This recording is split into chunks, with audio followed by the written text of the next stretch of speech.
Hey guys, this is Jen from the Logos Theater Media Crew, and we are upstairs in the costume room today for more behind the scenes look at the production of Narnia. We've come up here just to get a quick behind the scenes look of the costume process, how it goes, and we're going to be talking to Rachel Bjorkman about how that works. Hello!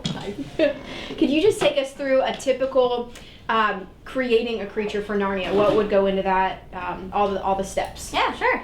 Well, the first part of it is when you come over and you actually do some sketching of the actual animals, and this is what you actually take to the director and find out if this is the look that they're going for. These are not in color because of the concepts that we were doing. Some of them changed throughout, so these are the most recent ones, but here we've got like the unicorn and the dryads. We also had some other people from outside the academy doing some sketches as well for some of our evil characters. And things like that. So this is our sketchbook right here. This is what we actually start with, getting our concepts together and actually getting an entire look together. And we present that to the director, Nicole, and she says, yes, for these things, change these things, change the color here and there, and that is basically the first step.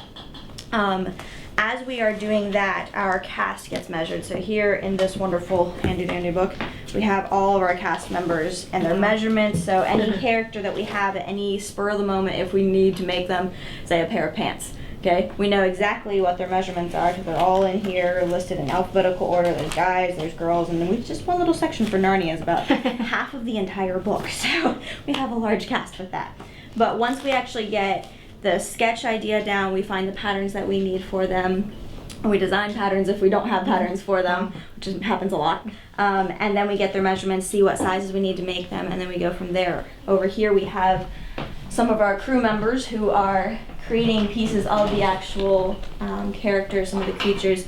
Tondway here is working on some of the leg wraps for the leopards. Wow. So we've got a couple different leopards going on. So we wanted to give them a similar look to each other, but slightly different. So this particular one is the one for Jennifer James, and she is the female leopard, obviously, but she actually has her leg wraps or have a mixture of leather and fur, whereas Tondway's, he's also a leopard.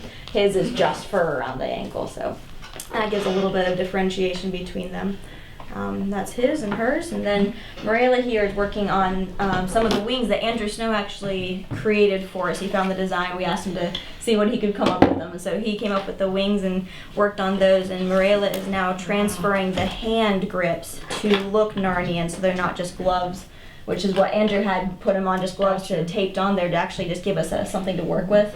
So Marilla's coming in making Narnian arm wraps, so it looks like they're actually wearing the different battle garb and things like that, as opposed to just bright yellow gloves as he did have. This is what he did have on here, which works great for practice, but when you're getting up there in Narnia, and the bright yellow doesn't always work well, so this is what Marilla has come up with to replace those. So these are a couple of our crew members.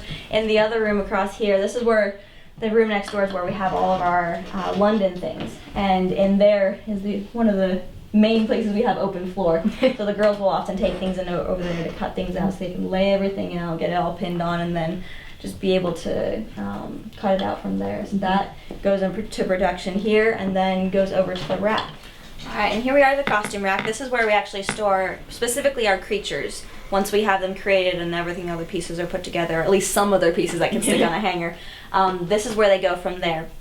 So we've got things from like foxes, we've got evil birds, we've got our wolves on here. We should just get a little tidbit of the actual fur, but that fur on there, when it's all put together, is probably one of our really epic costumes is our wolf. He got to go into a promo thing the other day, and he was like scaring people, and yeah, he had fun in it, put it that way. But this is where all our costumes go, and they all have their tags on them, which is their tag and their name on there with their number. They all have a costume number so that when they come in, we can have everything organized and say, okay, they don't all come in and grab their costumes. They come to the door and say, what number are you? And they tell us what number they are. We go and get the costume for them.